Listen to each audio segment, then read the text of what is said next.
when you look at what Donald was saying, initially he was saying that it was a great fan. This African American was a great fan. And then after he made the remark, he says, "Aren't you the greatest?" So how in the world can I take offense at being a great fan and the greatest? No, I'm still not offended by it. So others who were offended said that you should have been offended because he was singling you out. There's my African American. There's my black guy. They have called you some ugly racial names for essentially being what they say is a sellout. The hashtag Trump's African American was even trending on Twitter, as you know, Gregory.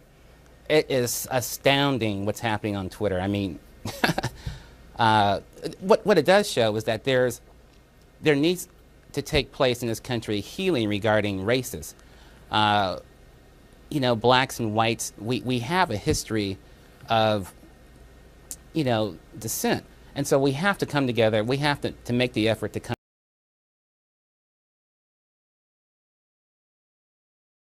Outrage that's directed toward me instead of Mr. Trump.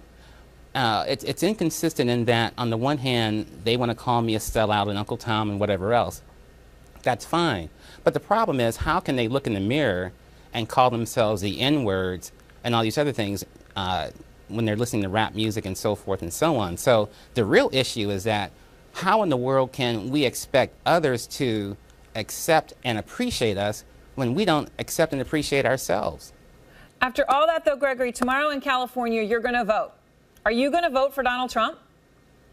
I've not decided who I'm going to vote for. I'm looking at Donald, I'm looking at the Libertarian, I'm looking at the American Independent, and I'm even giving Bernie a second look.